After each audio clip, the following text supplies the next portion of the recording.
So, given our ability to better interpret data, I'm sure the new and novel agents coming through the urology clinics are very exciting to the field.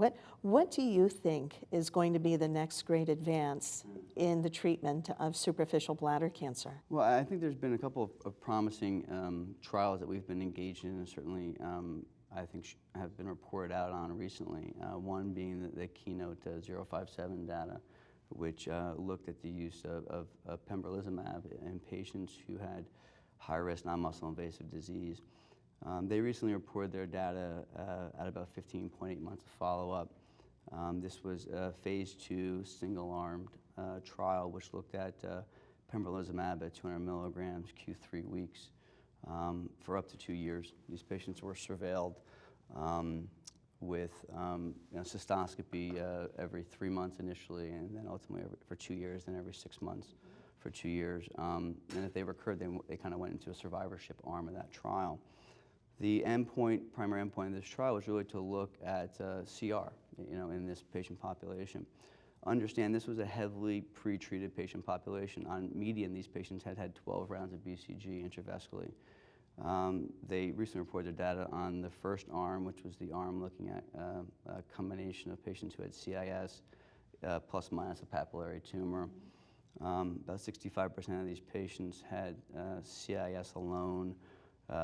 Roughly 25% had a CIS and TA disease, and about 10 or 11% had CIS and a T1 lesion. And when they report on their data, they see their complete response rates at 12 months of follow-up of about 40%. This trial was predicated based on the results from the PURO-1 trial, the neoadjuvant trial. And as we've seen in other disease states in oncology, we're seeing some of these successes potentially move a little further, more proximal in the disease state.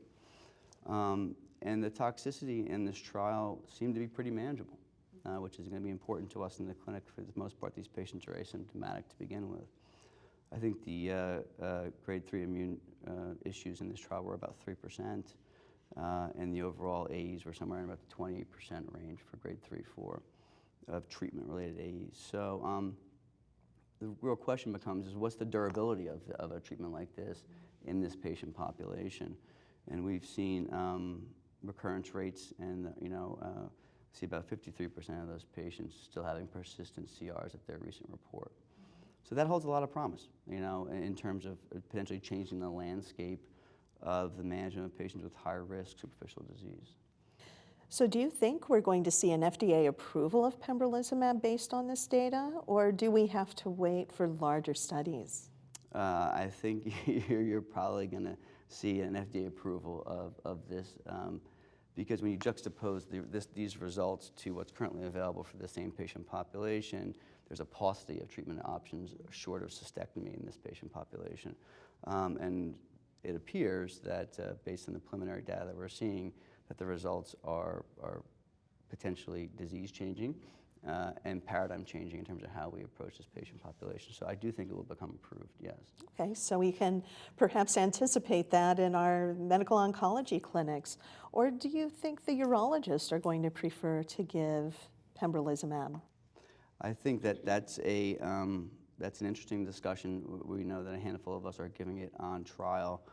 I think if we're going to choose to do this from a urology perspective, and certainly outside of an academic medical center, we're going to have to make sure we have the infrastructure available to support that endeavor. Although for the most part, these are well-tolerated drugs with minimal toxicity profiles, the toxicities that they do occur are not insignificant and can be life-threatening. So I think this is not a space I would want to see anybody dabble in, but rather have confidence in what they're doing. And if they're not going to be doing it, I would advise them to get the patient to somebody who's going to be able to do it well. Okay. How about other agents outside of immunotherapy? Is there anything else coming down that's looking good? There is one other exciting piece of information that was recently also reported in the high-risk superficial bladder cancer space. It was the results of the Instillagrin trial, which was just updated. Initially, this was a trial which was reported out in 2017 by Dr. Shore, who looked at the use of basically an adenovirus vector which harbors recombinant human gene for interferon.